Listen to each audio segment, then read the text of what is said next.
Buenos días, queridos hermanos. Quería pues hacer una ampliación. La Pascua. La Pascua la celebraban los judíos, no la iglesia. La Pascua era un recordatorio para los judíos de cómo el Señor los libró de la esclavitud que estaban viviendo, ¿dónde? En Egipto, ¿sí? Y ellos estaban celebrando la Pascua recordando cómo Dios de una manera poderosa los rescató, pasaron por el mar, bueno, todo lo que sabemos en la historia, ¿no?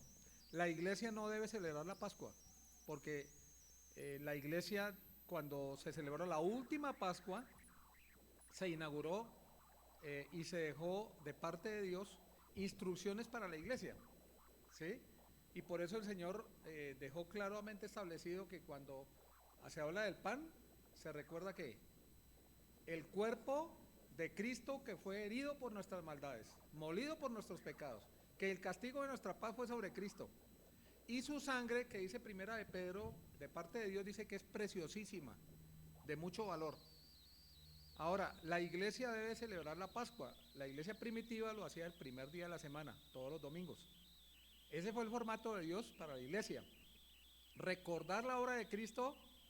Y cuando habla de discernir, no habla de mirar si estamos en pecado o no.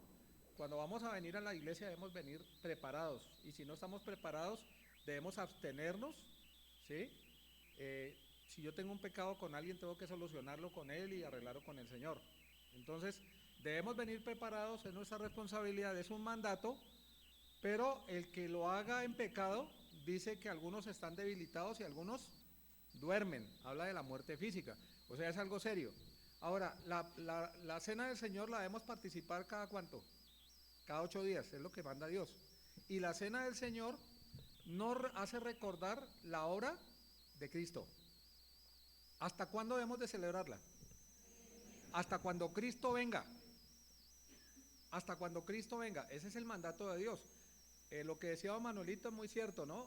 Dios dejó establecido que dos mandatos. El bautismo es una manifestación pública ante los familiares, el mundo, soy una nueva criatura. Y la cena es algo en lo cual debo participar porque tenemos mala memoria, se nos olvida y debemos recordar la obra de Cristo y mirar hacia atrás. Porque somos a veces desagradecidos, ¿cierto? Y se nos olvida cómo fuimos rescatados. ¿Cuál fue el último coro que cantamos hoy? Siempre les pregunto, bueno, no siempre, alguna vez les pregunto antes de comenzar la enseñanza. Gracia. Fue por, que no se nos olvide eso, es por gracia. En uno de los textos que ya estudiamos, en el libro de los Hechos, dice el escritor que se regocijó al ver que la gracia de Dios en la iglesia. Y cuando habla de eso en el contexto está hablando de los convertidos, de los creyentes. ¿Sabían ustedes que nosotros, la iglesia del Señor, somos la manifestación a este mundo de la gracia de Dios? Ustedes y yo ya no somos ladrones, ya no somos adúlteros, ya no somos un montón de cosas que manifiesta al mundo la gracia de Dios. Y señala que Cristo hizo una obra en nosotros, la iglesia del Señor. Y en la eternidad, en Efesios 2, habla de cómo a los ángeles, la iglesia de todas las edades, va a ser futuro una manifestación pública, una exhibición en el original. Toda la iglesia es una exhibición de la gracia de Dios a los ángeles. Porque Dios nos rescató a esa tercera parte de ángeles que pecaron. Él rescató a la humanidad que no merecía.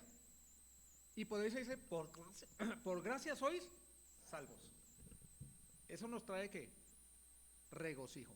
Eso lo dice el libro de Hechos, ¿no? Cuando vio la gracia de Dios, cuando vio a los convertidos, se regocijó de ver que en los creyentes la gracia de Dios. Es por gracia, hermanos. No hay jactancia, no hay posibilidad de manifestar que somos salvos porque lo merecíamos. No, es la gracia, una de las palabras más hermosas de las Escrituras, la gracia de Dios, ¿no? No es el estudio todavía, una introducción. Vamos a tomar el libro de los Hechos y vamos a terminar donde terminó el hermano Jaime. Hechos capítulo 16. ¿Qué sucedió en ese capítulo 16? Resumen. 2 minuticos. ¿Qué enseñó? A ver, Pablo. Fueron encarcelados. ¿Y qué? Y estaban gozosos. ¿Qué hicieron antes de encarcelarlos? No, antes. Le rasgaron sus ropas, sus vestiduras y ordenaron azotarla, en versículo 22, con varas y los azotaron mucho. ¿Qué es mucho? Terrible, es terrible. Y después se fueron a cantar ¿qué? Himnos al Señor. ¿Qué testimonio? Ahí fue cuando hubo una salvación tremenda, ¿sí? Porque vieron la gracia de Dios también, ¿no? Cantaban himnos al Señor. Y miren el versículo 40 como introducción. Entonces, saliendo de la cárcel, entraron en casa de Lidia, una nueva creyente, y habiendo visto a los hermanos, los consolaron y se fueron. ¿Quién consoló a quién? ¡Qué tremendo! ¿Recuerdan en otros textos anteriores cuando apedrearon a Pedro? Aquí en el libro de los Hechos ya lo estudiamos. Lo apedrearon, pensaban que estaba muerto, lo arrastraron y cuando lo llevaron después, bueno, Dios le guardó su vida, estaba con vida. Él con los moretones, con las raspaduras, tal vez cojeando, fue y exhortó a los hermanos que se mantuvieran ¿qué? Firmes, continuando la obra de Dios, consolando a los hermanos. Es impresionante, ¿no? Uno diría, están consolando a Pablo porque pobre le dijeron duro. No, él está animando y consolando, exhortando a los hermanos a que continúen. Miren, vamos ahora sí, capítulo 17. Pablo y Silas fueron azotados en Filipos. Consolaron a los hermanos y comenzaron una travesía. ¿Sí? Comenzaron una travesía. No tenían un carro para ir de un lugar a otro, no había buses, y les tocaba o en animales o caminando. Y no había rutas como las que tenemos hoy en día. Así tengamos huecos en la vida, pero tenemos rutas. Ahora, antes de orar, una travesía. Dice ahí el texto, pasando por Anfípolis, ¿sí? Habla de una ciudad, de un lugar, que queda, según lo que estuve mirando, a 48 kilómetros. Anfípolis queda a 48 kilómetros de Filipos.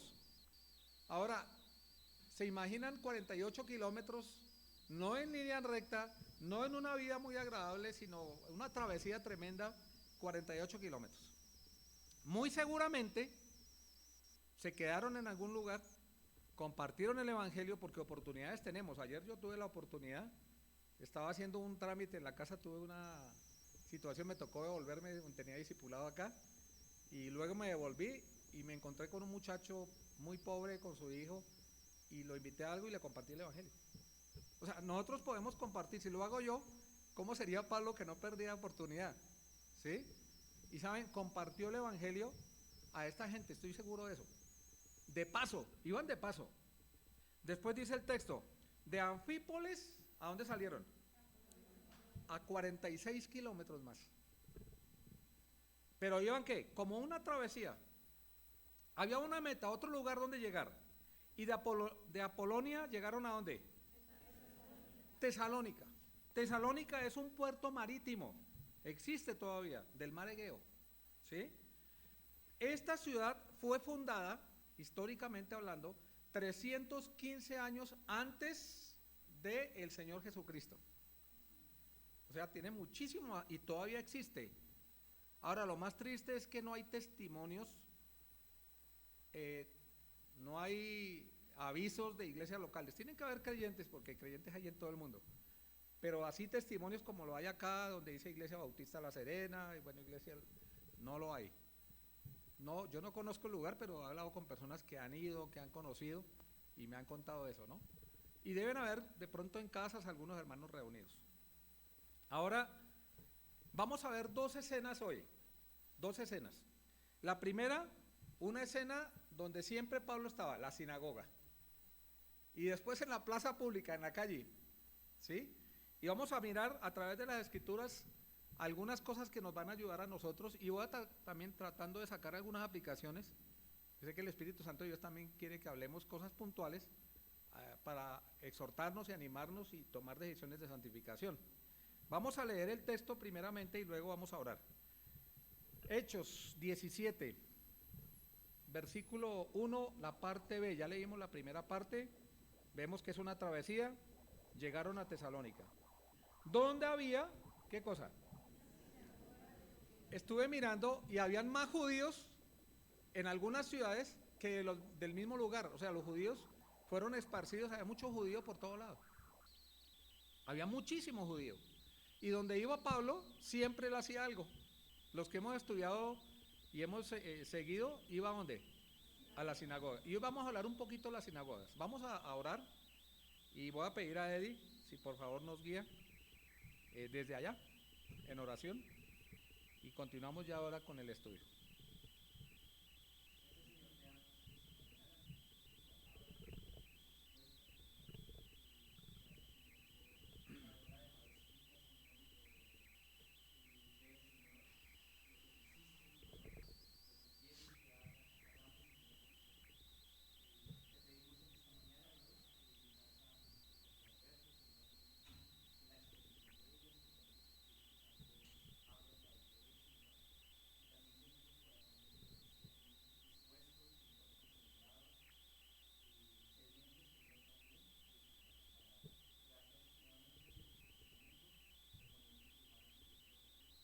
Amén.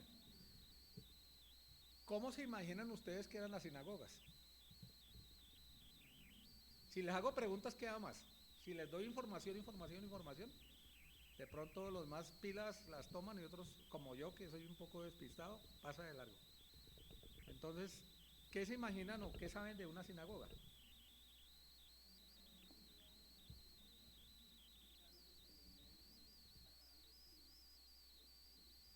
Sacaban las escrituras, los rollos, y las leían. Y le daban oportunidad a cualquiera de los judíos ahí. Era una costumbre. ¿Qué día lo hacían? Normalmente, ¿no? Pues los días sábados. Los días sábados. Voy a hablar un poquito de las sinagogas y el contexto de Pablo no muy lejano de lo que hacía Pablo. ¿Por qué? Porque eso va a hacer que tome más relevancia a lo que él está haciendo y podamos contextualizar la historia del comienzo de la iglesia con Pablo. Hechos capítulo 9. Vamos a Hechos capítulo 9. ¿Sí? Versículo 15. Hechos capítulo 9. Versículo 15.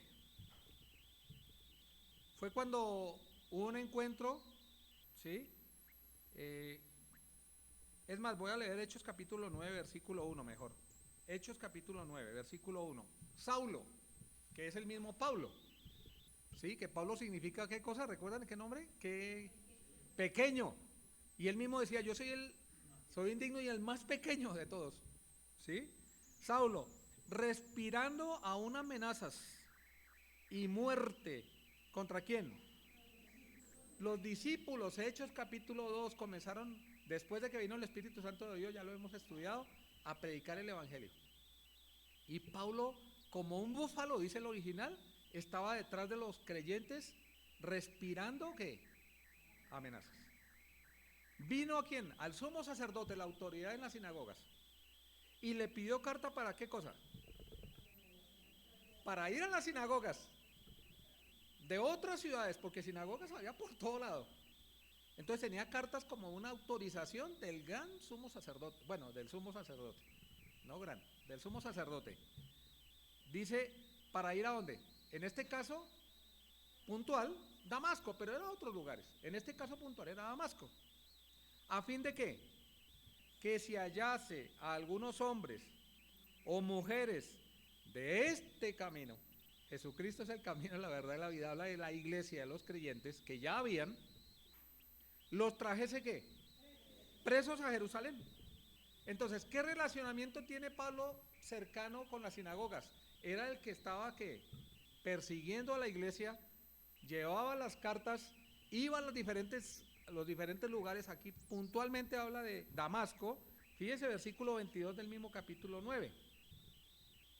Pero Saulo, mucho más, él está mismo haciendo, voy a leer del versículo 20 mejor. Enseguida predicaba a Cristo. O sea, cuando él llegó a la salvación, lo primero que hizo, ¿qué fue?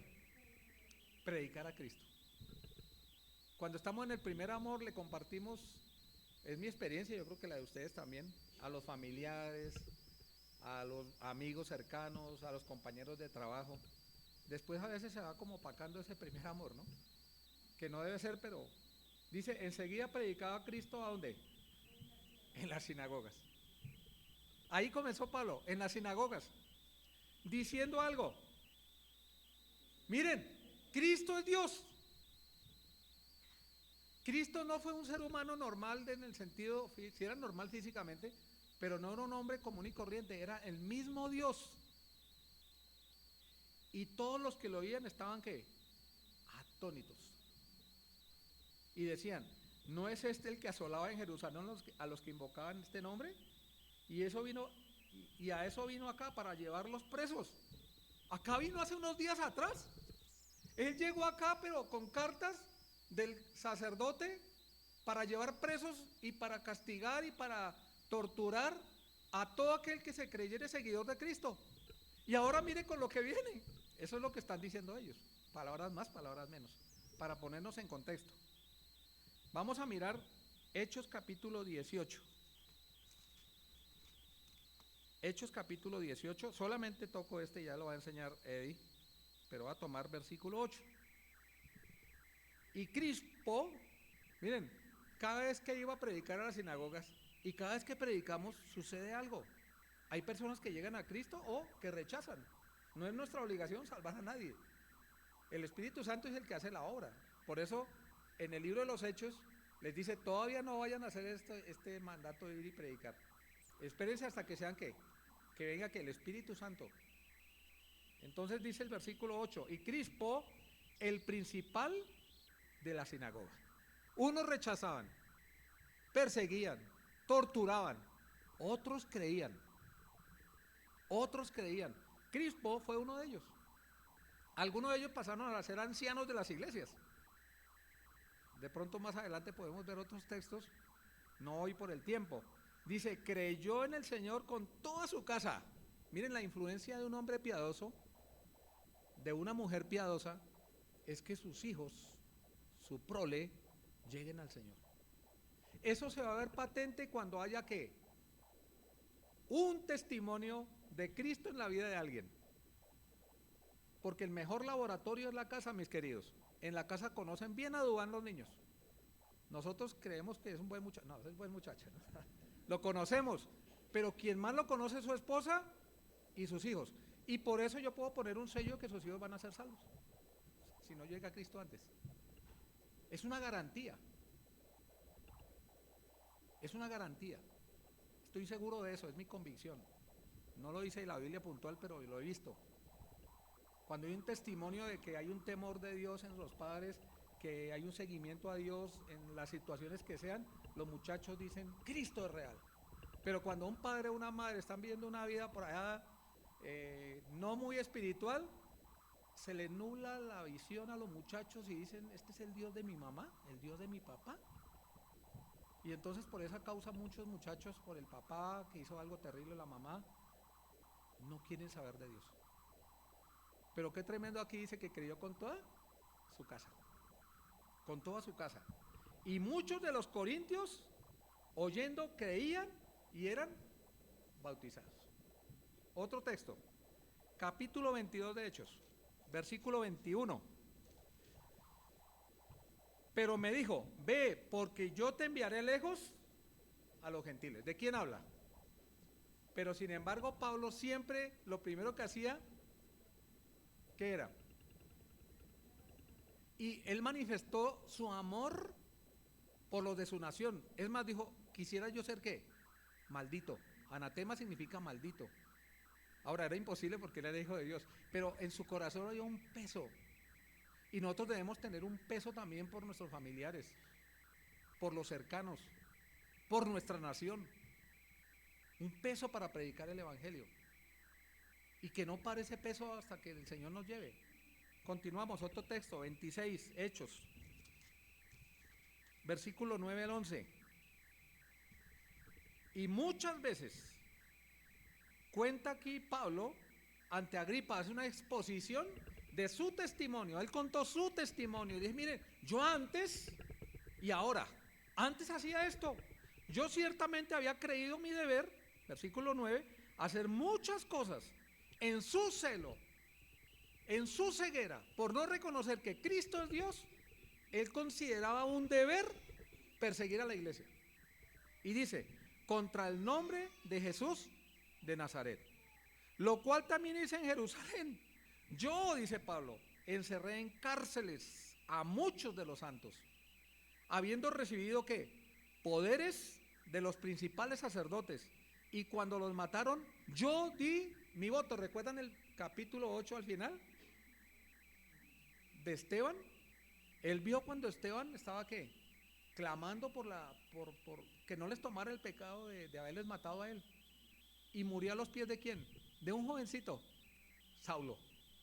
Él vio eso. Dice, yo di mi voto. Y muchas veces castigándolos en todas las sinagogas. O sea, en las sinagogas, ¿qué hacían con algunos? Los azotaban. Qué terrible, ¿no? Los forcé a ¿qué? ¿Qué es blasfemar? Miren, un hombre que menciona en Apocalipsis, me olvidé el nombre ahora en este momento, a él le pidieron que blasfemara a Dios. Y a él lo metieron en un toro de los ídolos de ellos, lo quemaron vivo en uno de los ídolos de ellos. Él dijo, yo no voy a blasfemar, no voy a hablar mal de quien murió por mí, yo tengo seguridad de que voy a ir al cielo. Algunos creyentes se dejaron intimidar, y qué terrible que un creyente blasfeme de Dios por obligación, no de corazón, porque no lo hicieron de corazón, obviamente. ¿Usted sería capaz de dar la vida si alguien le dice niegue su fe o si no muere? Alguna vez escuché, no sé si será cierto, de la guerrilla en este país, que llegaron unos guerrilleros y no sé los detalles, y les dijo, ustedes son creyentes o aquí vamos a matar a los que son creyentes. Y la persona que estaba sirviendo dijo, yo soy creyente, manifestó eso, no sé los detalles, y cogieron y mataron a los otros que no decían nada. Eso dicen, yo no sé si será cierto. Ahora, ¿usted está dispuesto a dar testimonio del Señor, no importando que pierda el trabajo, no importando que se burlen y no importando que le quiten la vida? Aquí vemos algunos que blasfemaron. Y dice Pablo, versículo 11 al final, 26:11, y enfurecido sobremanera contra ellos, los perseguía hasta en las ciudades extranjeras. Era un perseguidor terrible. Las personas, como cuando estudiamos con los muchachos de epístolas pastorales, hacía gráfico, cuando iba Pablo y se sabía que estaba en un lugar, los que eran creyentes, yo creo que su corazón palpitaba a decir, van a tocar en esta puerta, porque se van a enterar. Porque un creyente no puede esconderse, en el sentido de dar un testimonio, ¿sí? Primera Tesalonicenses. ¿A dónde está el texto que estamos estudiando señalando que está Pablo? No, el texto que estamos estudiando de Hechos, Tesalónica. Estamos ahí, ¿cierto? Tesalónica. Una travesía, pasaron por otras ciudades. Tesalónica, de Apolonia a Tesalónica son 57 kilómetros, anduvieron 151 kilómetros para llegar allá, ¿sí? Y Tesalónica es un lugar, como les dije yo, un puerto marítimo del mar Egeo. Ahora, en este pasaje que se escribe, Pablo le escribe ya a los creyentes que en esa narración de Hechos Dios constituyó una iglesia, ¿sí? Y miren lo que dice ahí, Primera Tesalonicenses capítulo 2, versículo 1. Porque vosotros mismos sabéis, hermanos, que nuestra visita a vosotros no resultó ¿qué? Vana. Fueron a predicar el evangelio y muchos creyeron. Eso es lo que quiere decir el texto. Pues habiendo antes padecido y sido ultrajados, ¿a dónde? ¿Recuerdan? Filipos, dice el texto, como sabéis, o sea, eso se sabe, tuvimos denuedo. ¿Qué significa denuedo, hermanos? Valentía, convicción y ¿qué más? Sí, claridad. O sea, cuando leemos la Biblia, es la Biblia. No, perdón, voy a decir una palabra fea, no babosadas. Algunos se ponen a hablar cosas y elevan en las emociones y la gente llora, se sientan, salió, no pasó nada. Es la palabra de Dios la que tiene el poder y es la palabra de Dios la que tenemos que defender y enseñar. Con denuedo, dice el texto ahí, en nuestro Dios, ¿para qué? Valentía, ¿no? Anunciaros el evangelio de Dios en medio de ¿qué?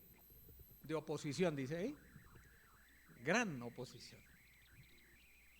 Y a veces ni siquiera nosotros tenemos oposición. Hay una oposición espiritual de por sí, y lo puedo decir, que cuando uno va a predicar hay una oposición ya espiritual, ya marcada, pero a veces no hay una oposición más que eso.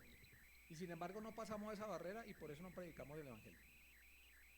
Pero aquí hay una oposición muy clara en la cual se estaban jugando la vida y lo hicieron en medio de gran oposición. ¿Cómo está predicando el evangelio? ¿Lo está predicando o no lo está predicando? Vamos a continuar en Hechos capítulo 17. Y Pablo, como acostumbraba, fue a ellos por 3 días de reposo y discutió con ellos. Vamos a ver 4 palabras que se mencionan en este texto, 2 y 3, hasta el 4 vamos a ver. 4 palabras, ¿sí? 4 palabras. Y dice en el versículo 2 al final, o versículo 2 completo más bien, y Pablo como que acostumbraba.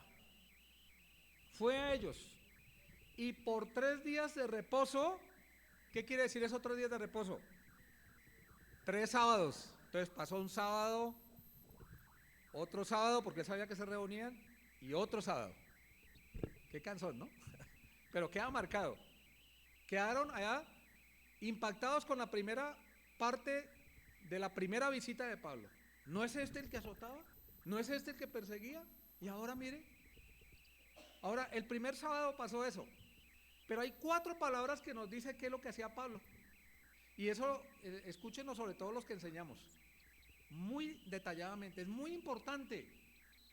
Ahí, vuelvo y lo repito, hay quienes apelan a las emociones, a hablar bonito, tienen mucha elocuencia y poco de la palabra de Dios. Y las personas que no tienen buenas bases van, ¡ay, qué tremendo mensaje! Y resulta que no recibieron nada de la palabra de Dios. Y aquí vamos a ver 4 palabras que nos muestran cómo hacían ellos el trabajo. ¿Cuál es la primera palabra? Discutir.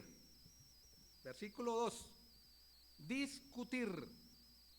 La palabra discutir significa que él tomaba, cuando le daban la oportunidad, los lienzos, ¿sí?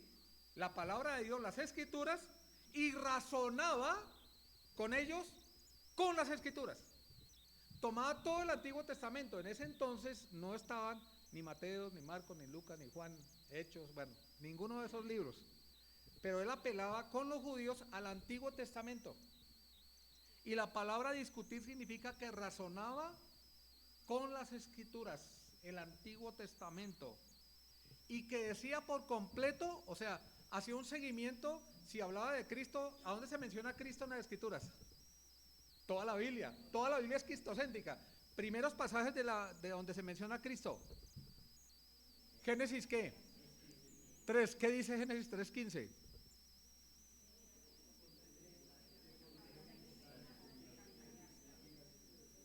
Bueno, ya lo dijeron, por tiempo no lo voy a decir, lo sé de memoria, pero no lo voy a decir. Y entonces él comenzaba a entretejer y discutir con ellos, y, oh, pero no está hablando de él, está hablando de otro, del Salvador. ¿Qué esperaban los judíos en ese entonces en su contexto? ¿Qué esperaban? Estaban esperando un rey que los libertara de la opresión romana. me va a demorar mucho, me perdonan, pero a veces me pongo en mucha explicación. La palabra discutir también significa disputar con las escrituras. A veces hay peleas entre hermanos, pero no basadas en las escrituras. No, es que desde el comienzo hemos hecho así. Qué bases tan sólidas, ¿no? No, hay que tomar la Biblia y decir, Señor, lo que tú dices lo voy a hacer aunque me cueste. Mi familia que no llegó a Cristo, le he compartido tantas veces, y uno de los argumentos es que mi papá me enseñó que era así la religión de este país. Mi mamá, mis abuelos, no, usted es un desertor. Discutir con las escrituras habla de razonar, de disputar aún, ¿sí? Y de alimentar. Todo eso significa en el griego esa palabra, ¿no? No me la estoy inventando. Es fácil para ustedes los jóvenes en el computador mirar griego, palabra tal, en las escrituras, ya aparece. Ahí me toca es con mi libro y leer y estudiar. Lentamente, pero bueno, me gusta así. ¿Cierto? Discutir. Primera palabra, discutir. Ahora, en Isaías capítulo 53, lo voy a leer. También creo que la mayoría lo sabemos, pero voy a tomar un texto del Antiguo Testamento, pero desde Génesis capítulo 3, Cristo está presente, ¿no? Pero voy a tomar un texto que ellos, es tanto que se habló en ese tiempo que lo quitaron. Porque ¿cómo podían algo tan gráfico negarlo? Sin embargo, lo querían negar. La religión es tan fuerte en el corazón del hombre que puede más las costumbres y la religión que la verdad de Dios. Isaías 53, versículo 3. Despreciado y desechado entre los hombres, varón de dolores, experimentado en quebranto, como que escondimos de él, ¿qué? Fue ¿qué? Menospreciado. Nosotros lo tuvimos por azotado, por herido de Dios y abatido, mas el herido fue por nuestras rebeliones. Y saben, Pablo comenzó a decir, miren Isaías 53, él fue molido por nuestras rebeliones. El castigo para que tengamos paz, Romanos 5:1, justificados pues por la fe tenemos paz para con Dios. Para que tengamos paz con Dios, porque somos enemigos por nuestro pecado, el castigo lo recibió Cristo. Dice fue sobre él, por su llaga fuimos nosotros curados. Nosotros nos descarriamos como ovejas, cada cual se aportó por su camino. Mas Jehová, Dios, cargó en él el pecado de todos nosotros. Angustiado y el afligido no abrió su boca. Como cordero fue llevado al matadero. Y sigue leyéndole ese texto y otros textos por 3 sábados. Yo creo que el primer sábado algunos quedaron ahí, pero ¿cómo le voy a refutar? Porque a veces el orgullo nuestro, no, yo voy a refutar, a ver, no. Uno tiene que tener un corazón blando para decir, si es de Dios, pues lo voy a aceptar. ¿Sí? Y algunos creyeron y muchos no creyeron. ¿Me están siguiendo? Podemos leer todo Isaías 53. Miren lo que dice versículo 10, lo dice en la escritura. Con todo eso Jehová quiso, Jehová habla de Dios Padre, quebrantarlo, sujetándolo a padecimiento. Cuando haya puesto su vida en expiación por el pecado, verá el linaje, vivirá por largos días. Y la voluntad de Dios el Padre, ¿cuál es la voluntad de Dios? Nuestra salvación. ¿Será qué? Verá el fruto de la aflicción de su alma, la aflicción de Cristo. ¿Cuál es el fruto? La iglesia. Dice, verá el fruto de la aflicción de su alma. ¿Y qué más? Quedará satisfecho. ¿Qué dijo el Señor en la cruz? Consumado es. Consumado es. Pero es que más claro, ante los judíos, les está discutiendo, razonando con el Antiguo Testamento que Cristo es Dios. Isaías 55 vino a mi mente, creo que es 55, no es. Hijo nos es nacido, niño nos es dado. ¿Cuál es? Isaías 9. Bueno, léanlo en sus casas, si no después me paso mucho de tiempo. Ahora, todos esos textos y más, mucho más, porque él entretejía esos textos razonando y discutiendo con ellos. ¿Sí? Segunda palabra. Primera, ¿cuál es? Discutir. Ya tenemos claro lo que es discutir. No es como algunos hacen que sacan pecho y casi se dan de golpes porque yo tengo la razón sin argumentos. No, con argumentos que bíblicos discutía diciéndoles Cristo es Dios. capítulo 17, vamos nuevamente, versículo 3. Declarando, ¿qué es declarando? Dice es abrir completamente la mente de ellos con las Escrituras. No se olviden que la obra del Espíritu Santo de Dios es iluminar a la exposición. El Espíritu Santo de Dios es el que convence de pecado, justicia y juicio. Cuando hablamos con un incrédulo, no nos equivoquemos pensando que por nuestra palabrería o por nuestros dibujitos que le hagamos la persona va a entender. La persona va a entender cuando le leamos las Escrituras, y las Escrituras con el Espíritu Santo de Dios convencen a la persona. Nuestra responsabilidad es dar el mensaje de una manera clara y con denuedo, con valentía. Y dice aquí declarando, ¿cómo? Con preguntas, razonando. No, es que yo dije esto y aquí no me muevo. No, él empezó a razonar, bueno, y tal vez ellos empezaron a discutir, y tomando la misma Biblia le decía, pero razonemos. Miren, la respuesta está acá. Y ante una persona honesta de corazón que quiere buscar a Dios, pues va a decir sí. Ahora, el que quiere enterquecerse en su corazón, pues no es nuestra obligación cambiar a nadie. Pero él estaba declarando, estaba discutiendo, pero por medio de las Escrituras. Hechos capítulo 1. Vamos a Hechos, que ya hemos avanzado bastante en este libro. Versículo 3. Hechos 1:3, a quienes también, después de haber padecido, esto lo escribe ¿quién? Este libro, ¿recuerdan? Lucas, un médico, ¿sí? ¿Y le escribe a quién?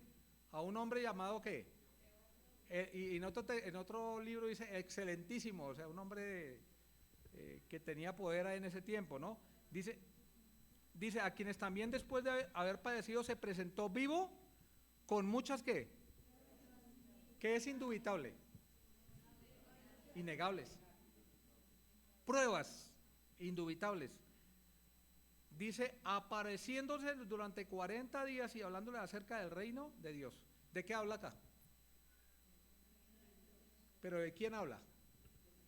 ¿Qué hizo el Señor Jesucristo? Se presentó porque una de las cosas que la gente sí cree que Cristo murió, pero muchos no creen que Cristo resucitó. Y si Cristo resucitó, como ya estudiamos en 1 Corintios, nuestra fe es, somos dignos de conmiseración, de lástima. Pero Cristo resucitó, ¿sí? Eso dice las Escrituras. Y Cristo dio testimonio a más de 500 personas, ¿de qué? De su resurrección. Miren lo que dice el versículo 8. Pero recibiréis poder cuando haya venido sobre vosotros el Espíritu Santo, y me seréis testigos, mártires, en Jerusalén, en Judea, Samaria y hasta lo último de la tierra. Ahora, ellos no esperaban ese tipo de Mesías. Ellos estaban bajo la opresión romana y no les cabía en la mente que viniera alguien como Cristo, siendo Dios, a este mundo. ¿Sí? Lucas capítulo 24. Lucas capítulo 24. Vamos a ver versículos 25 al 27. Lucas 24, 25 al 27. Entonces él les dijo, oh insensatos, palabras del Señor Jesucristo, y tardos, muy tardos de corazón, ¿para qué? ¿Creer qué? ¿A quién les está hablando él? A los apóstoles, a los que le seguían, para creer. Dice, lo que los ¿qué? Profetas han ¿qué? Hay un testimonio escrito. No fue que Cristo apareció, no, desde Génesis capítulo 3, toda la Biblia habla de Cristo. Todas las Escrituras hablan de Cristo. Versículo 26, ¿no era necesario, pregunta, no era necesario que el Cristo padeciera estas cosas y que entrara en su gloria? Era necesario. Lean las Escrituras, es lo que le está diciendo. Aún sus propios discípulos en el comienzo estaban ahí dubitativos. Y le está exhortando y le está diciendo eso. Y por eso Juan, el apóstol Juan, escribe en primera de Juan lo que hemos oído, lo que hemos visto y oído. lo que hemos contemplado hablando del verbo de vida, lo que palpamos con nuestras manos, porque la vida fue manifestada y la hemos visto y oído y testificamos. Cristo es Dios. Eso es lo que dicen los apóstoles. Versículo 46 de Lucas, 24:46. Y les dijo, así está escrito. Y así fue necesario. Para quitar los pecados era necesario, la idea ahí. Fue necesario. No había otra forma para solucionar el problema del pecado. Era necesario que Cristo viniera a la cruz. Ningún hombre podía morir por otro. Porque tenía que, deuda también. Tenía que venir alguien sin deuda. ¿Quién vino sin pecado? Cristo. Dios mismo. Dice, así está escrito, hay testimonio en las Escrituras, y fue necesario para pagar y quitar los pecados, que Cristo padeciese y resucitase de los muertos al tercer día. Las dos cosas. Cristo pagó el precio. Romanos capítulo 4 dice que Él resucitó para nuestra justificación. No solamente murió, Él resucitó. Él resucitó. Esa es la predicación del Evangelio. Romanos capítulo 10. Romanos capítulo 10, versículo 4. Porque el fin de la ley es ¿quién? Toda la ley habla de Cristo. Para justicia, ¿a quién? El ofrecimiento es para todo aquel que en Cristo cree. Ahora, ¿qué significa Cristo? El ungido. ¿Qué significa Jesús? Salvador, ¿sí? Emanuel, Dios, en Isaías 9, ¿no? Dios con nosotros. ¿Y la palabra Jesucristo qué significa? 100% hombre, 100% Dios. Jesús hombre, Cristo el ungido de Dios. Jesucristo, qué nombre tan precioso, ¿no? Hay un cántico precioso que dice, nombre sin igual, incomparable. Nombre sin igual. ¿El nombre de quién? De Jesucristo. Jesucristo. ¿Sí? Discutió, esa es la primera escena, ¿no? Discutió, declaró, ¿sí? Ahora expuso, dice exponiendo, Hechos, volvemos a Hechos. Vamos a ver hasta dónde llegamos. Hechos, capítulo 17, ¿sí? Versículo 3. Declarando y exponiendo. La palabra exponiendo significa, ¿qué es exponer? ¿Quién ha ido a la feria de exposición? Creo que todos. Si yo vendo carros, ¿qué tengo que hacer? Mostrarlos. Y dice, tomó las escrituras y se las puso junto. ¿Sí me explico? Quiere decir que colocó junto las escrituras para explicarle. Esa es otra palabra que significa exponer. Explicarle, pero después también significa demostrar. No hay refutación. Las escrituras son la autoridad. Las está poniendo junto. Las está explicando y está demostrando. Miqueas.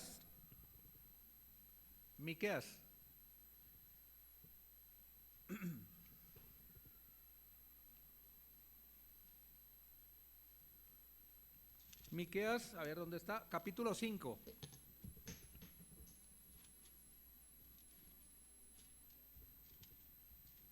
Versículo 2. Miqueas 5:2. Pero tú, Belén Efrata, pequeña para estar entre las familias de Judá, de ti me saldrá el que será ¿qué? Y sus salidas desde el principio desde los días de la. Ahora, ¿de quién habla? ¿Qué decían del Señor Jesucristo que venía de esa ciudad? ¿Qué le decían? ¿Tú eres qué? ¿Tú eres el fruto de una qué?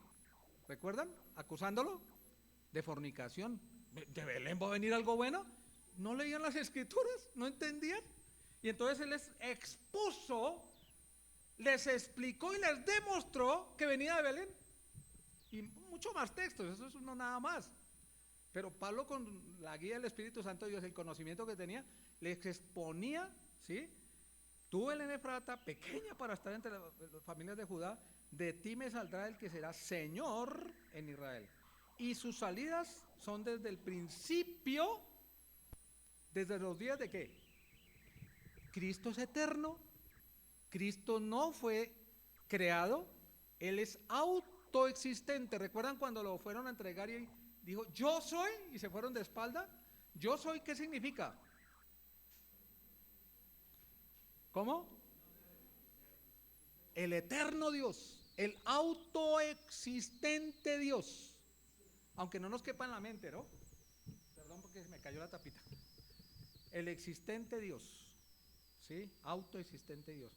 Aquí, por medio de la Escritura, lo que le está diciendo es que Cristo es el ungido, que Cristo es Dios, y que aunque Él lo persiguió, Él entendió eso, y le está predicando que Cristo es Dios. Soy demasiado enfático, pero quiero que quede en la mente de todos. Mateo, primero voy a ir a mi texto central, Hechos 17, y vamos a Mateo capítulo 16. Mateo capítulo 16, versículo 13, dice, un pasaje conocidísimo, si por favor lo lee Jaime, mientras tomo agua, 13 hasta el 16, gracias.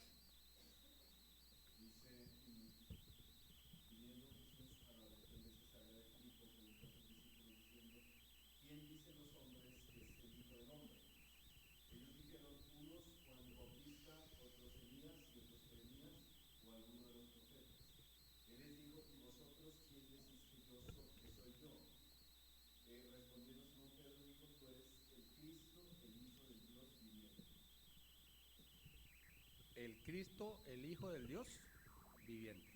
Hay otra palabra en el libro de los Hechos, y les anunció. Les anunció.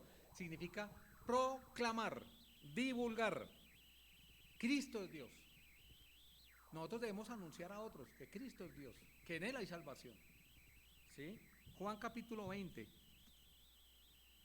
Juan capítulo 20. Versículo 30 al 31. Dice la Escritura, Juan 20:30, hizo además Jesús muchas otras señales. ¿Las señales para quiénes eran? Para los judíos. Dios siempre trató con señales con los judíos, con los gentiles no, con la iglesia no. Pero estábamos hablando de los judíos, ¿sí? Que estaban acostumbrados a señales, milagros en este caso, en presencia de sus discípulos, las cuales no están escritas en este libro. Pero estas señales, milagros, se han escrito con un propósito, para que crean. Para que crean no en los milagros, no en que Jesucristo es bueno, no, que ellos puedan entender que Jesús es el ungido, o sea, que Jesús es Dios, es lo que le está diciendo. Ustedes si no creen que Cristo es Dios, si Jesucristo es Dios, pues no pueden ser salvos. El Hijo de Dios, y para que creyendo finalmente, el propósito de que puedan creer en Cristo es para que creyendo en Cristo haya una resultante favorosa a favor nuestra. ¿Cuál es? Tengamos vida en su nombre. Para poder tener vida eterna nosotros tenemos que entender que Cristo es Dios, que Cristo es el ungido. Esas señales Dios las hizo como una manera de testificar a los judíos y autenticar el mensaje del mensajero. ¿Sí me siguieron? Bueno. Entonces 4 palabras durante 3 sábados. ¿Cuáles fueron?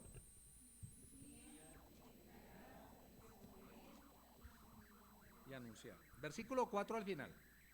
Bueno, versículo 4. Y algunos de ellos creyeron. Vimos ahí que Crispo, principal de la sinagoga, creyó. ¿Sí? Y algunos de ellos creyeron. Y al creer, ¿qué pasó? Se juntaron. Nosotros debemos reunirnos como iglesia, a abrir las escrituras, a animarlos, a estimularnos, a participar de la comunión como lo hicimos la cena. Y dice, se juntaron, versículo 4, con Pablo y con Silas. Y de los griegos piadosos, gran número. Y mujeres que, nobles, no pocas. No pocas mujeres nobles. Esa es la primera parte. La primera escena entonces fue ¿dónde? La sinagoga. La segunda escena, en la ciudad. Un alboroto ahí, ¿cierto? Versículo 5. Vamos a ir hasta el 9 para que sepan. Vamos en el 4, vamos al 5, estamos en la mitad. Versículo 5 dice, entonces los judíos que no creían, entonces hay algunos pocos, dice ahí el texto, algunos de ellos significa pocos creyeron de los judíos. Y dice, versículo 5, entonces los judíos que no creían, ¿qué pasó entonces con los que no creían? Ya sabemos qué pasó con los que creyeron. Se juntaron con Pablo y Silas. Siguieron aprendiendo las escrituras, quedaron con hambre. ¿Recuerdan ustedes cuando llegaron a Cristo? Yo recuerdo cuando llegué a Cristo, yo preguntaba todo, me leí el libro de Romanos en una semana, empecé a estudiarlo. Bueno, eso nos pasa a todos los que hemos creído en Cristo y comenzamos a crecer. Y estos se juntaron a Pablo y Silas para estudiar más, querían saber más. Ayer en el discipulado preguntaban, bueno, y hablando del discipulado, le dije, todos debemos ser discipulados, todos los creyentes debemos ser discipulados. Versículo 5, entonces los judíos que no creían teniendo ¿qué? Celos. ¿Puedo tomar unos minutos para hablar de este pecado? ¿De celos? O sea, puedo mencionarlo, todos lo entendemos, pero de pronto decimos, ¡ay, son celosos! Y de pronto yo tengo un problema en mi corazón de celos también. No de ese tipo. Entonces, esperando que Dios me guíe, oré por esto. Hay un pasaje que hemos memorizado algunos acá, Santiago. Todo el libro de Santiago lo memorizamos algunos. Bueno, yo no puedo decir que lo memoricé porque ya se me olvidan algunas cosas, pero sí lo he memorizado. Se me olvidan algunos textos, pero lo he memorizado. Santiago capítulo 3. Celos. ¿Por qué le dio celos a estos hombres? Por envidia. Por envidia. Ellos tenían el liderazgo. Ellos querían prevalecer ahí. En las iglesias puede pasar eso. No, ¿quién me viene a decir si siempre, yo estoy haciéndolo así y no quieren aceptar lo que dice la Biblia? Puede pasarnos, a mí o a cualquiera. Somos humanos y pecadores. Aquí vemos algo interesante en capítulo 3, versículo 13 en adelante, 13 al 16. ¿Quién es sabio y entendido entre vosotros? ¿Somos sabios por lo que hablamos? No, por lo que hacemos más que por lo que hablamos. Muestre, o sea, que hay una evidencia. ¿Por qué? La buena conducta, las acciones, sus obras en sabia mansedumbre, que es totalmente lo contrario a soberbia. Pero si tenéis celos amargos, a veces tenemos celos por diferentes cosas, ¿no? Se sienten celos porque alguien es mejor que uno en alguna cosa que uno quiere sobresalir. Puede ser una profesión, puede ser otra cosa, ¿no? Se puede sentir celos porque a él sí lo tienen en cuenta y a mí no. Celos.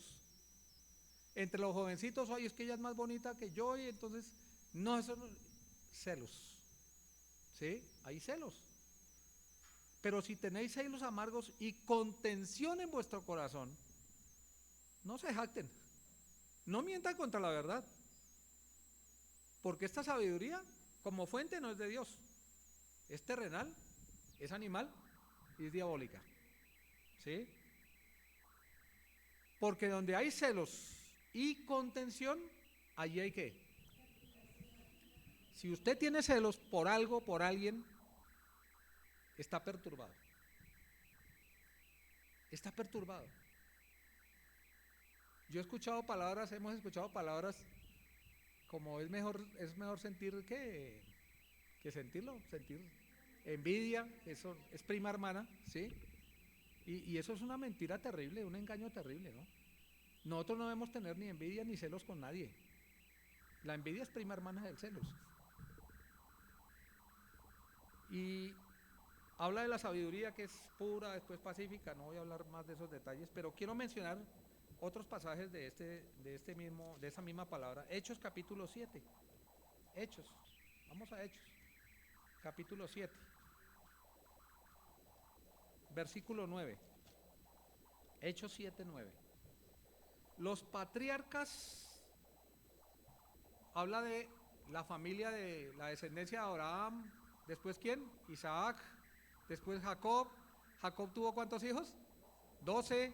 De ahí vinieron ¿qué? Las tribus de Israel. Y José tuvo un sueño.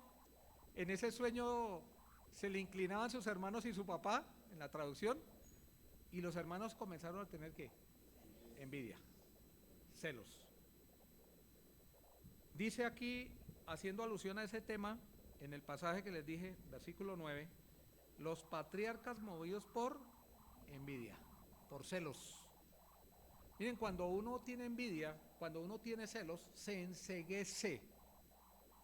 No permita eso en su corazón, pídale perdón a Dios. La envidia es algo que trae daño más a la misma persona que al otro. Afecta el interior terriblemente, corroe por dentro. Los hermanos de José tenían celos con José por lo que tenían los sueños, su inmadurez manifestó eso y mejor dicho, ahora sí, hasta el papá dijo, ¿y ahora tú qué? ¿Sí? Y dice el texto ahí, movidos por envidia, impulsados por la envidia, vendieron a José para Egipto y lo querían matar, si ustedes recuerdan el texto. Pero el mayor no permitió porque se sentía muy responsable. ¿Pero qué? Había algo ahí. Dios estaba con él. Dios estaba con él. Dios está con usted. Dios aprueba su vida. Dios aprueba su testimonio. Dios aprueba lo que usted está haciendo. La confianza que podemos tener de que Dios está con nosotros es que estamos andando, no impecablemente, impecablemente solo Dios, pero estamos andando en el temor de Dios. Y entonces Dios está con nosotros.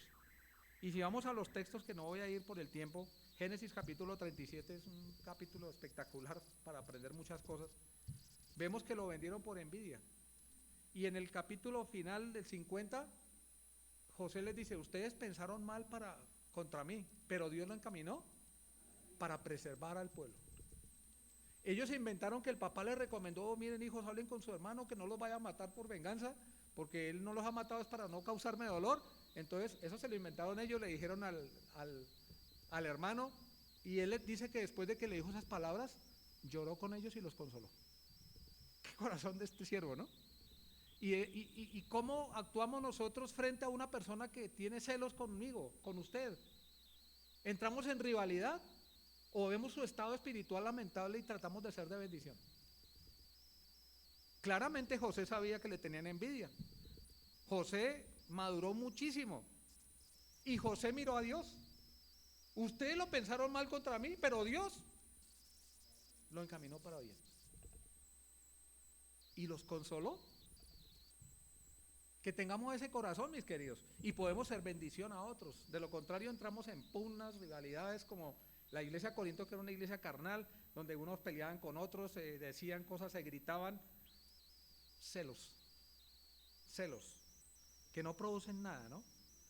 Ahora vamos al texto nuevamente, y hay otra palabra que voy a tomar unos minutos también. Dice ahí, entonces los judíos, versículo 5, que no creían, teniendo ¿qué? Un sentimiento de envidia, ese es en el original, un sentimiento de envidia. ¿Cómo puede ser que a uno le dé envidia porque a otro le vaya bien? Sí, a veces nos pasa. A veces nos pasa. En el fútbol se ve, aún en los locutores yo escucho, ya tengo discernimiento, tienen envidia a este porque le fue bien al otro, y hay una pugna y es horrible caer en esas cosas. Hay que reconocerle a lo que tienen a otros y hacerlo con alegría, no de, bueno, que le vaya viendo, muy bueno, estuvo bien, ¿sí? ¿Somos así o no? Yo no sé por qué se reirán, pero creo que, miren, los celos pudren el corazón, los celos son dañinos, porque esa sabiduría no proviene de Dios, sino que es animal, terrenal, diabólica. Eso dice la Biblia, por eso tomé esos textos de tantos que vinieron a mi mente y dije, voy a tomar 3 o 4 textos. Y dice ahí, estamos leyendo el versículo 5. Los que no creían, teniendo celos, movidos por envidia, un sentimiento en contra de ellos, tomaron consigo a algunos que ociosos. Se me vino a mi mente la problemática de nuestro país y muchos países, que significan holgazanes, perezosos. ¿Cuántos holgazanes y perezosos hay? Muchos. No les gusta trabajar. Y voy a tomar unos poquitos textos de las personas perezosas. ¿Sí? Espero que no piensen que yo lo hice por usted. No, no. Es un chiste un poco negro, ¿no? Proverbios 19. Vamos a Proverbios capítulo 19. Y vamos a mirar versículo 15. Proverbios capítulo 19, 15. Vamos a hacer un diagnóstico rapidísimo del perezoso. La pereza hace caer en profundo sueño. La palabra pereza aquí en el hebreo significa holgazán. Exactamente la palabra que está en Hechos. Es la misma, exacta. Dice, la pereza hace caer en profundo sueño y el alma perezosa, indolente o negligente, eso es lo que significa la palabra negligente, perezosa, padecerá hambre. Hay personas que pasan necesidades porque son ¿qué? Perezosos. Perezosos. Otro pasaje, Proverbios 10, versículo 26. Dice, como el vinagre a los dientes, eso es ácido, ¿no? Y lo que causa los dientes, ya no tengo que explicarlo, es claro. Y como el humo a los ojos, ¿cómo arden, no? Así es el holgazán, el perezoso, a los que lo envían. Mira, hazme un favor, me llevas esto, y uno ya lo conoce y dice, ¿será que sí lo entregó? ¿Será que sí lo hizo? ¿Será que se lo olvidó? Y generalmente sí, se lo olvidó, no lo hizo. Llegó tarde y él no tenía a quien más depositar su confianza. Y dice, así como el humo a los ojos, así como el vinagre a los dientes, es el perezoso al que lo envía. ¿Sí? Así es el perezoso a los que lo envían. No al que lo envía, sino a los que lo envían. ¿Sí? Porque les causa ¿qué? Fastidio. Mire, una persona diligente prospera. Ser diligente es algo que Dios bendice. El alma diligente será prosperada, eso es una verdad en Proverbios. El perezoso no va a prosperar en nada. Otro pasaje, Proverbios capítulo 13, versículo 4, la parte A, porque hay un contraste, no voy a hablar de los diligentes, sino del perezoso. El alma del perezoso desea, pero no lo alcanza, no lo logra, nada alcanza. ¿Por qué? Porque no trabaja, porque es perezoso. Ahora, en mi caso yo tengo problemas del sueño, no puedo hablarlo, pero en general, uno quiere quedarse en la cama unos minutos más, ¿cierto? Está bien hasta ahí, pero quedarse más tiempo del que debe, eso es algo malo, es algo que Dios no avala, es ser perezoso, ¿sí? Otro texto, Proverbios 21:15, 13:4, sí, 21:15, 21:25, perdón, Proverbios 21:25. El deseo del perezoso le mata. O sea, el perezoso siente estrés porque no logra eso, yo quiero tener eso, pero la pereza no lo deja, entonces se estresa. No es que el perezoso, ay, qué envidia del perezoso, no, por favor. Y dice ahí el texto, el deseo del perezoso le mata. ¿Quiere tener cosas del perezoso? Todos nosotros queremos tener cosas. Pero el problema del perezoso es que quiere tener cosas y no hace nada para lograrlo. El diligente sí. El perezoso quiere cambiar su vida, pero no hace nada para cambiar su vida. El perezoso quiere y compara y quiere tener la prosperidad de otro y no la tiene. ¿Por qué? Porque es perezoso. Miren, el perezoso no quiere hacer su parte. Y lo peor, le echa la culpa a otros. Es que es por él, es que es por tal, es por fulano, es por tal cosa. Y comienza a echar culpas.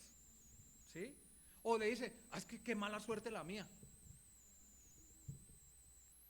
No os engañéis, todo lo que el hombre sembrare, eso va a cosechar.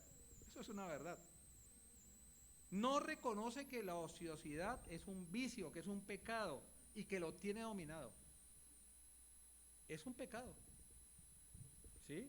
Proverbios 26, 14. como la puerta gira sobre sus quicios, o sea, sobre la bisagra que está prensada al girar, ¿sí? ¿La tienen? Como la puerta gira sobre sus quicios, la bisagra, así es el perezoso. ¿Cómo? ¿Qué hace?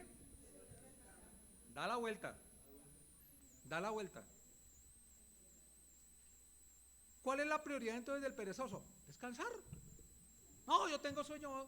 Yo me acuerdo, yo he sido muy trabajador toda mi vida y me gusta madrugar.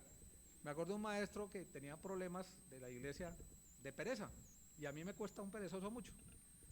Y le dije, listo, nos vemos a las 6, está bien, sí. Llegó a las 9 y pico, yo ni estaba ahí. ¿Sí? Y me pasó reiteradas veces hasta que le dije, ¿sabe qué, Luis? Yo no vuelvo a tenerlo en cuenta a usted.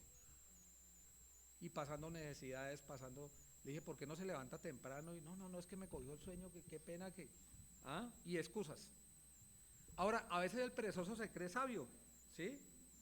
Se cree sabio el perezoso. Dice, se jacta de no gastar sus energías. ¿Ha escuchado eso? Oh, yo no gasté, usted sí es bobo, ¿no? Mire cómo gasta sus energías y en cambio yo, tranquilo, y me gano el salario así, pero el dueño se está dando cuenta y si tienen que sacar gente, ¿en quién van a pensar? El perezoso. El perezoso, ¿sí? Es más, él se burla del que es diligente y esforzado en su trabajo. Ay, tan bobo usted, igual nos van a pagar lo mismo. ¿Sí? ¿No ha escuchado eso? Bueno, o lo ha dicho, no sé. Yo no he sido perezoso. Lejos de ser perezoso. Por eso puedo hablar este tema sin problemas. ¿Sí? Es más, la pereza es una enfermedad terrible, es un pecado terrible. ¿Sí? Proverbios capítulo 20, versículo 4. Proverbios capítulo 24. Las excusas del perezoso. El perezoso no hará a causa, ay, es que está haciendo un frío, invierno. Pedirá pues en la siega y no hallará nada. No, es que no entendí la tarea, usted no me dijo, yo no lo pude hacer. Y el jefe, ay, Dios mío, ¿y ahora qué? Mire, tengo que entregar este pedido y usted no hizo, ya no puedo. ¿Qué problema tan tremendo? No, es que no tuve tiempo. O me enfermé. ¿Sí han visto? Algunos sí se enferman mucho, ¿no? Pero no, es que me enfermé. ¿Sí? Me enfermé. Y más fuertes que... ¿ah? Yo trabajé en empresas y traté con personas así. Por eso se me vino a mi mente muchos cuadros, ¿no? Vamos a mirar. A ver. Proverbios 24. Vamos al versículo, a ver si tengo otro. No, vamos al versículo 6 ya, porque si no me demoro más de la cuenta. Ya me demoré más de la cuenta. Pero... Hechos capítulo 17. Entonces los judíos que no creían, tenían unos celos terribles, una envidia terrible, ¿sí? Tomaron consigo a personas que estaban trabajando, pusieron un aviso, necesitamos gente muy fuerte, trabajadora, que vengan a ayudarnos en una causa. Llamaron a los vagos. ¿Sí han visto aquí cuando hay esas manifestaciones donde inclusive vecinos que, buena persona, trabajador, salió con machete, ¿sabes? Porque ya nos vimos amenazados que nos estaban invadiendo. ¿Se acuerdan? ¿Saben quién hizo todo eso? Holgazanes. Y saben, la gente de bien de trabajo va a hacer una manifestación y no va a causar todo ese efecto porque la gente tiene que ir a cumplir un horario, su prioridad es trabajar y no tiene tiempo para eso. Nunca va a funcionar una manifestación, difícilmente, tiene que ser algo terrible y que ojalá en nuestro país no llegue a pasar, ¿sí? Donde aún la gente de bien, que no sea creyente, pues los creyentes no tenemos que participar de ninguna manera, se amotinen para defender ya algo que está perdido, ¿sí? Eso lo hacen los ociosos, perezosos. Le doy tanto y eso se supo, ¿no? Le doy tanto y hagan tal cosa y participen en eso. Ociosos, perezosos, quieren tenerlo sin hacer mayor cosa. Y esta estrategia está desde hace, ¿cuántos años? Mire, hoy en día se ve en nuestro país y en otros países, y se ha visto durante muchos años, ¿sí? Dice el texto ahí, Hombres ociosos, hombres ¿qué? Dos características. El ocioso es malo, ¿sí? Y la palabra es perverso. Una persona que está trabajando, que se levanta temprano, la señora en su casa haciendo sus deberes, si están las cosas como Dios quiere, ¿no? A veces le toca trabajar a los dos. Ella se levanta temprano, hace sus quehaceres. Ay, que tengo sueño, sí, pero voy a parar porque tengo que hacerlo. Y trae la satisfacción de haber hecho su trabajo. Que el esposo llegue, encuentre las cosas que quiere tener normalmente. El hombre que se va a trabajar juicioso, ¿ustedes creen que una persona así se va a meter a ver pornografía, a gastar tiempo en malas amistades? No tienen tiempo para eso. Y entonces el ocioso, una característica más del ocioso es que malo, es una mala persona, ¿sí? Porque es un vago, es una persona que no le importa que otros se afecten por lo que él está haciendo, ¿sí? El mayor afectado es él mismo, ¿no? Como lo vimos en algunos textos así rápidamente. Dice, tomaron consigo algunos ociosos hombres malos, versículo 5, y juntaron una turba, o sea, muchos. ¿Será que acá hay muchos ociosos en Colombia? Muchísimos. Yo estoy asustado, en serio, yo me asusto de ver tantos vagos. Tantos vagos que no tienen tiempo, no, o sea, tienen mucho tiempo para cosas malas y bueno, eso es culpa de quién? De los padres. Y culpa de no buscar a Dios. El que busca a Dios no es perezoso, ¿sí? O tiene lucha con la pereza, pero sale adelante, ¿no? Dice, una turba, que significa multitud. ¿Y qué hicieron? Alborotaron. ¿Les suena como parecido a escenas que hemos visto? Yo me acordaba de algunas escenas que he visto. Alborotaron. La palabra alborotar trae perturbar, confundir, ¿sí? A las personas. Dice, alborotaron a la ciudad. Alborotaron a la ciudad, ¿sí? Y dice, y asaltando, o sea, arremetiendo, en el original, la casa de Jasón, un nuevo creyente. Miren, llegó a Cristo, no, llega a Cristo y tus problemas acabarán. ¿Sí han escuchado eso? Mentira. El que quiere vivir piadosamente va a padecer algunas cosas, pero tenemos seguridad de vida eterna. Y saben, Jasón, ¿se pronuncia Jasón o Jasón? Jasón, gracias. Jasón, este hombre se identificó como creyente y fue la mira de estos hombres que envidiosos, que tomaron una turba de vagos que no les importaba nada, simplemente les importaba que les dieran algo, que les dieran alguna forma de ganarse algo que nunca se ganan porque son unos perezosos para hacer algo malo, un subsidio. No lo dije yo, ¿no? Cualquier cosa, aunque sí estoy de acuerdo, ¿no? Jasón, ¿sí? Procuraban. Aquí la palabra procuraban en el griego, ¿sabe qué significa? Querían atentar contra la vida de estos hombres. Casi nada, ¿no? Sacarlos al pueblo. Pero no hallándolos, trajeron a Jasón y a algunos hermanos. ¿A quién estaban buscando? A los líderes de esa secta, según ellos. ¿A quién? A Pablo y a Silas. Y Pablo y Silas estaban escondidos, no, la Biblia no dice a dónde, pero estaban todavía en el pueblo, por lo que dice más adelante el texto. Entonces, tomaron fue a quién? A donde sabían que Pablo y Silas los habían hospedado. Dice, pero no hallándolos trajeron a Jasón y a algunos hermanos ante las autoridades, ¿sí? De la ciudad, gritando. Una cosa es hablar y otra es gritar, a voz en cuello. ¿Si han escuchado que a veces lo pone uno nervioso cuando empiezan a gritar, a pelear personas? Estaban gritando y era una turba. Era algo tétrico, era algo difícil. Dicen, y miren las acusaciones. Ellos trastornan el mundo entero. También han venido acá. Y yo creo que dijeron, pasaron por estas ciudades y ahora llegaron a Tesalónica. ¿Qué vamos a hacer con esos tipos? A los cuales Jasón, dice ahí, ¿qué hizo Jasón? Uy, los hospedó. Es el colmo, ¿cómo hospeda a esos hombres que vienen a hacernos mal? ¿Se dan cuenta las acusaciones? ¿Qué bases, no? Y dice, los cuales Jasón ha recibido, los ha hospedado, y todos estos contravienen, o sea, están en contra, ¿sí? Es lo que están diciendo, están en contra de ¿quién? De los decretos del César. Alborotaron la ciudad. Dicen, hasta los hospedó. ¿Están en contra de César? ¿Estaban en contra de César Pablo y Silas? No.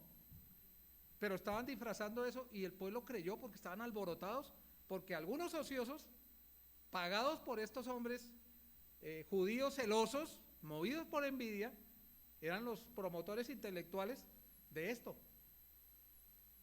Y estaban confundidos. Y miren lo que dice, diciendo que hay otro rey, Jesús. O sea, ¿qué hicieron? Cambiaron la verdad. ¿Para qué?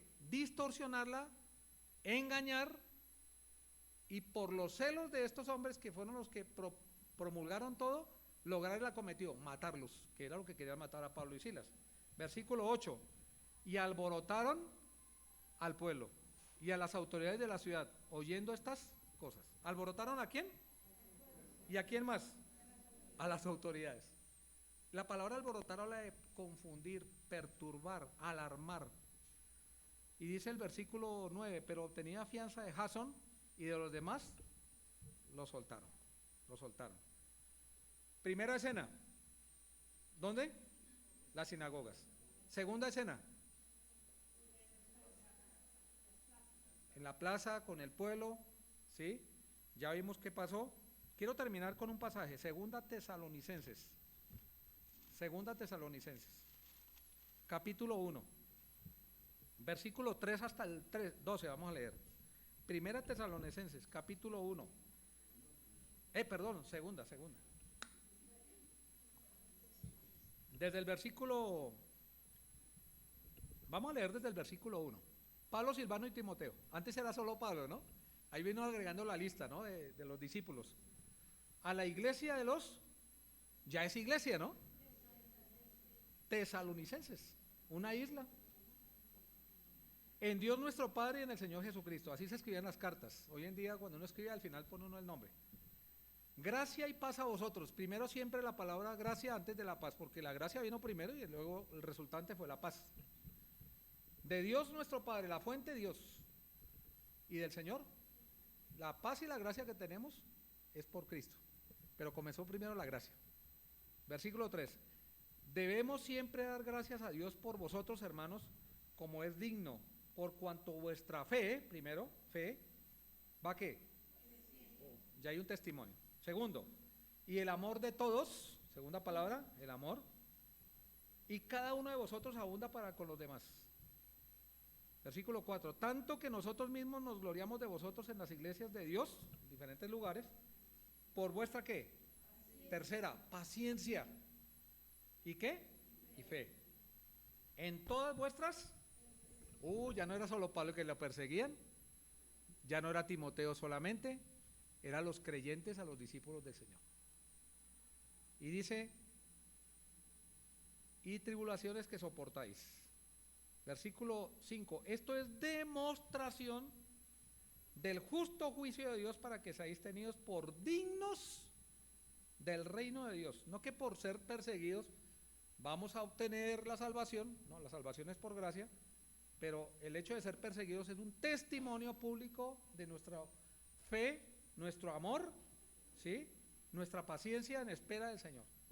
Dice después, porque es justo, versículo 6, delante de Dios pagar con tribulación a los que os atribulan, hablando del juicio venidero. Versículo 7, y vosotros que sois atribulados, daros reposo con nosotros, ¿cuándo? Va a haber un día, hermanos. Esa debe ser nuestra motivación, la esperanza. El Señor se va a manifestar un día, va a venir por nosotros, o vamos a irnos y vamos a encontrarnos con Él. Desde el cielo con los ángeles de su poder, en llama de fuego, para dar retribución a los que no conocieron a Dios, terrible lo que viene para ellos, ni obedecen, porque Dios manda a todos los hombres, Hechos capítulo 17, en todo lugar que se arrepientan. Es una orden de Dios, y si rechazan esa orden de Dios, pues son inexcusables. en llama de fuego para dar retribución a los que no conocen a Dios ni obedecen el evangelio de nuestro Señor Jesucristo. O sea, se le está pagando, dice, a los cuales, perdón, sufrirán pena. O sea, van a pagar el precio de su incredulidad. Van a recibir el castigo justo por no creer en Cristo, es la idea ahí en el contexto. Los cuales sufrirán pena de eterna perdición. La palabra perdición significa castigo y muerte eterna. Excluidos, ese es el peor castigo, ¿no? Excluidos de la presencia del Señor y de la gloria de su poder. Cuando venga en aquel día, hay una promesa, ¿no? Para ser glorificado en sus santos y ser admirado en todos los que creyeron, por cuanto nuestro testimonio ha sido creído en vosotros. Por lo cual asimismo oramos siempre por vosotros, para que nuestro Dios os tenga por dignos de su llamamiento y cumpla todo propósito de bondad y toda obra de fe con su poder, para que el nombre de nuestro Señor Jesucristo sea ¿qué?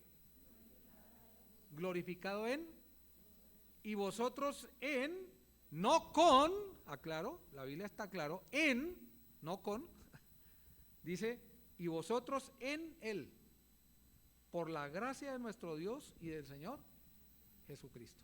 Bendito sea el Señor por su palabra. Tenemos una promesa. La promesa es que vamos a estar con Él. Y cuando tenemos esa esperanza, está basada en nuestra confianza en Él.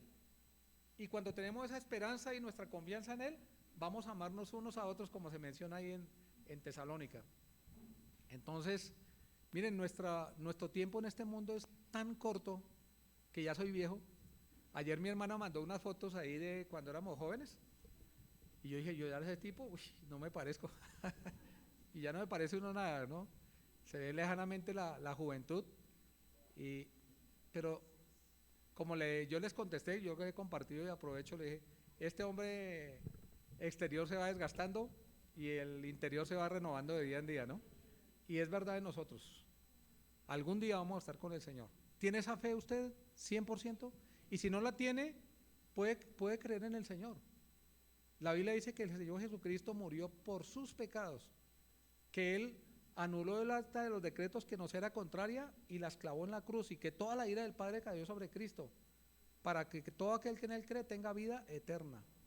Si alguno de ustedes no ha creído en Cristo, lo puede hacer hoy.